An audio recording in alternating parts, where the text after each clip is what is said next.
Atenção! Vai começar agora uma teleaula de processos de fabricação do curso Profissionalizante. Este módulo tem um total de 80 aulas. Hoje você vai assistir a teleaula número 62. Bons estudos!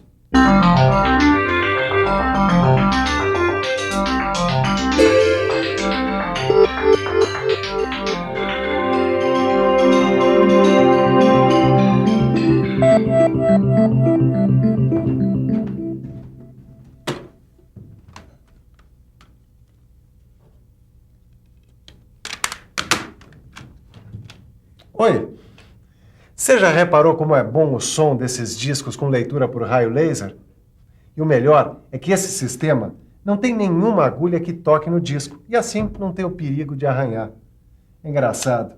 Quando a gente começou a ouvir falar em raio laser, ele era sempre tratado como uma arma muito perigosa. Pelo menos era dessa forma que os antigos filmes de ficção científica tratavam esse raio. Hoje em dia, o raio laser tem uma aplicação cada vez maior em diversas áreas, como, por exemplo, medicina, telecomunicações e principalmente na indústria, onde cresce dia a dia o uso do corte com laser. Isso é o que você vai aprender agora. Você vai ficar sabendo como o laser é usado para cortar diversos tipos de aço, alumínio e suas ligas, além de outros materiais metálicos e não metálicos. Mas é claro que você deve estar querendo saber o que é, afinal, o raio laser. Então preste atenção, porque a nossa teleaula de hoje está começando.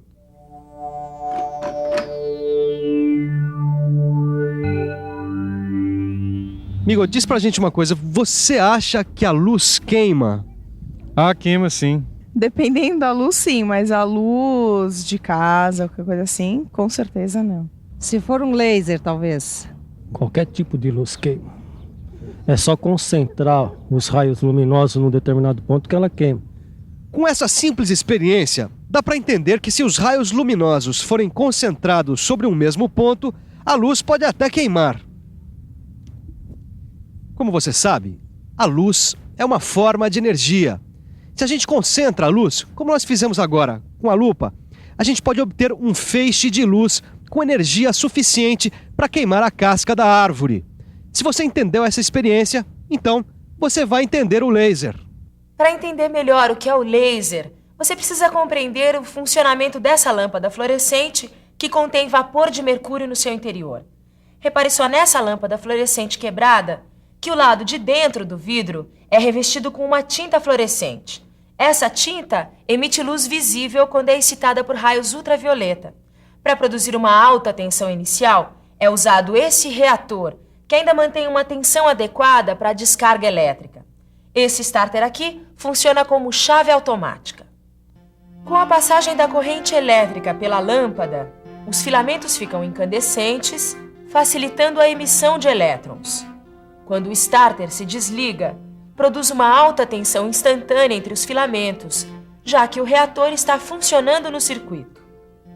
Esta alta tensão instantânea provoca a ionização inicial nos vapores de mercúrio no momento em que começa a descarga elétrica no tubo.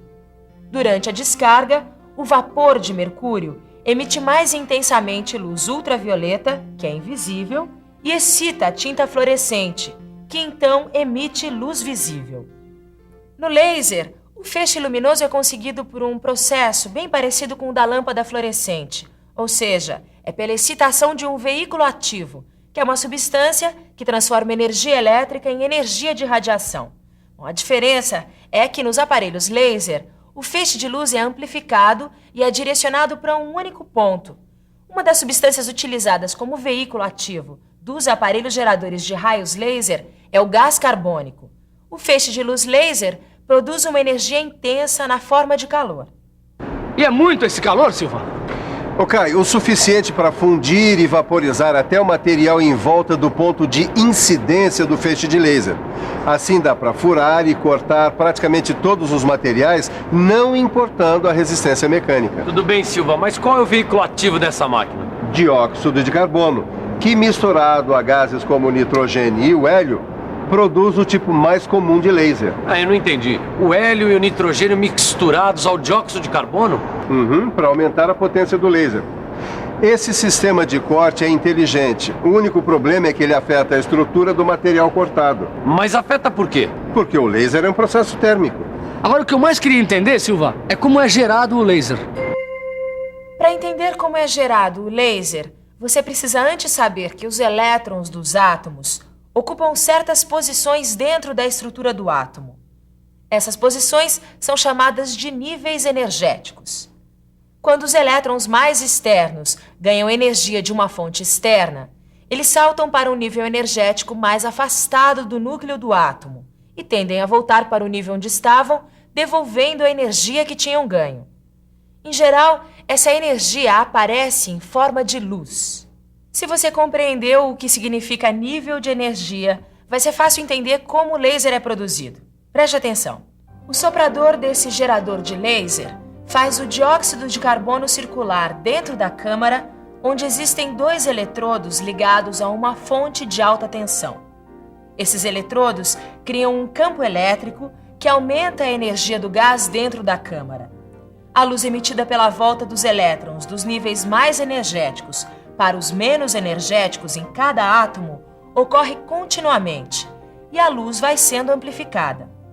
Essa luz é guiada e, mais uma vez, amplificada através de espelhos, até ser concentrada no cabeçote através de lentes em um único ponto, chamado de foco. O direcionamento permite concentrar energia em um ponto com um diâmetro menor do que 25 centésimos de milímetro. Sabe lá o que é isso? Esse ponto minúsculo recebe uma potência que chega a cerca de 3.000 watts por centímetro quadrado. Esse processo envolve uma concentração de energia muito grande, uma vez que o feixe tem que ser muito concentrado e preciso. Isso sem falar que o corte é rapidíssimo. Mesmo o equipamento mais comum de corte a laser tem capacidade para se mover nos eixos X, Y e Z. Os eixos X e Y determinam as coordenadas de corte, enquanto que o eixo Z serve para corrigir a altura do ponto focal em relação à superfície da peça. Afinal, durante o corte, essa distância é afetada por deformações provocadas na chapa pelo calor produzido pelo próprio processo. Graças ao sensor de altura que existe no cabeçote, a distância do foco permanece constante. Em geral, todas essas coordenadas de deslocamento são comandadas através de um computador. E olha só que bonito como o cabeçote se movimenta nas 2 direções, longitudinal e transversal. Esses movimentos são transmitidos por motores elétricos controlados por computador. Dentro desse cabeçote laser, flui o chamado gás de assistência, que serve, entre outras coisas, para retirar material fundido e óxidos da região de corte. O oxigênio é o gás mais usado para essa função, uma vez que ele favorece o aumento da temperatura do processo, fazendo com que o corte seja mais rápido. Por um outro lado, o nitrogênio também pode ser escolhido como gás de assistência, nos casos em que forem necessárias superfícies livres de óxidos, como é o caso do corte de aços inoxidáveis. O corte a laser é tão poderoso que é capaz de cortar chapas de aço carbono como essa que eu acabei de receber. E olha que essa chapa tem 20 milímetros de espessura, que é o máximo que dá para cortar com esse processo. O engraçado é que a sua capacidade de corte em chapas de alumínio é bastante reduzida. O laser corta no máximo chapas com 6 milímetros de espessura. Isso se explica pela tendência do alumínio ao empastamento e à reflexão. É importante que você conheça alguns fatores que afetam o corte a laser. E quais são esses fatores, Tito? Caio, eu acredito que tem a ver com os gases que são usados no corte a laser, mas o Silva aqui pode nos responder melhor. Realmente, as impurezas na mistura de gases podem afetar o desempenho do laser de dióxido de carbono, diminuindo sua potência de saída e deixando a descarga elétrica instável, ou aumentando o consumo de gases. Agora, a potência do feixe é outro fator que determina a capacidade do laser de interagir com o material a ser cortado e iniciar o corte. Geralmente o que acontece é que o aumento da potência permite cortar com velocidades maiores sem comprometer a qualidade do corte. Outro ponto importante que interfere e muito nesse tipo de processo é a velocidade de corte. é que os valores muito elevados de velocidade tendem a fazer estrias na superfície de corte, rebarbas na parte posterior da superfície atingida pela radiação e até mesmo tendem a impedir que o corte aconteça. Aqui vale aquele ditado, hein? A pressa é inimiga da perfeição. Mas, por outro lado, baixas velocidades de corte produzem um aumento da área atingida pela alta temperatura do laser e uma queda na qualidade do corte. E para evitar uma queda na qualidade do corte com laser, o gás de assistência tem que ter vazão suficiente para retirar o material fundido do corte. Materiais como plásticos, madeiras e até mesmo borrachas permitem utilizar vazões mais elevadas. Outro item importante na qualidade do corte é o ponto focal, que é o ponto onde se concentra a maior energia do feixe. No caso de chapas finas, ele deve ser colocado na superfície.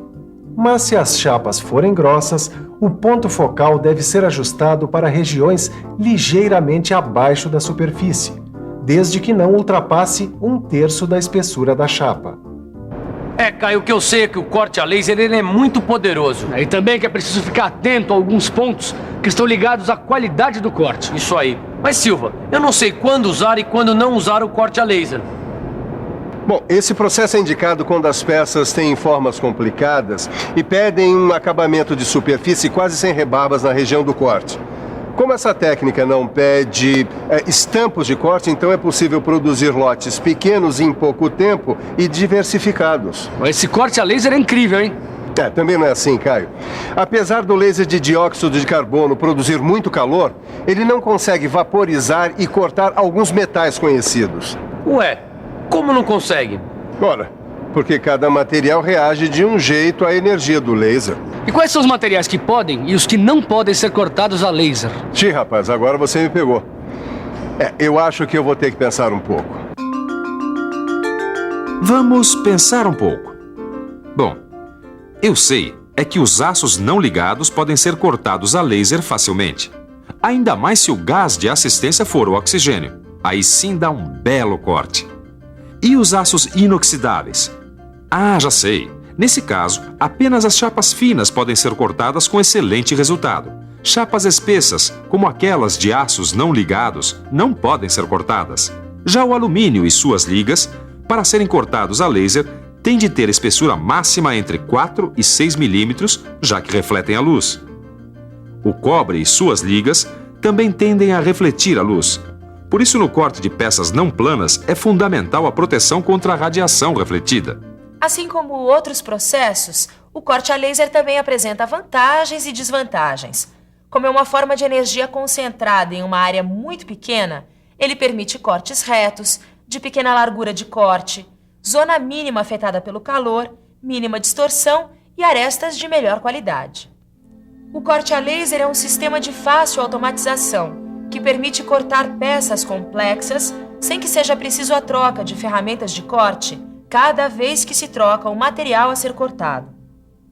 Agora, por outro lado, o corte a laser apresenta um alto custo inicial do sistema, sem falar que a pequena variedade de potências disponíveis limitam o corte a espessuras não muito altas e a materiais que refletem pouca luz. Além disso, quando são cortados os materiais não metálicos, se formam depósitos de fuligem na superfície, e quando o PVC é cortado a laser, são formados produtos tóxicos. O corte a laser hoje significa uma tecnologia nova, mas ainda pouco conhecida de boa parte das metalúrgicas. Quando forem superadas as limitações atuais e forem constituídos sistemas mais adequados às necessidades e recursos das pequenas e médias empresas, aí sim, o corte a laser vai ser bem mais difundido. Bom, enquanto eu uso o laser aqui para ouvir a minha musiquinha, você aproveita e faz uma boa revisão. E atenção, se liga aí que é hora da revisão. Na teleaula de hoje, você ficou sabendo que entre suas diversas utilizações, o laser é uma poderosa ferramenta de corte de materiais.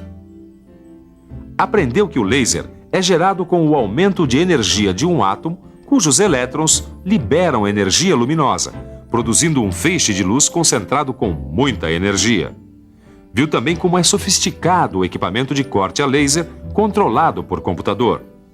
Por fim, fico conhecendo as vantagens e desvantagens deste método de corte de materiais. Agora é com você. Abra o seu livro de estudos e resolva todos os exercícios que há nele. Grande ideia, Tito. Tchau. Até a próxima.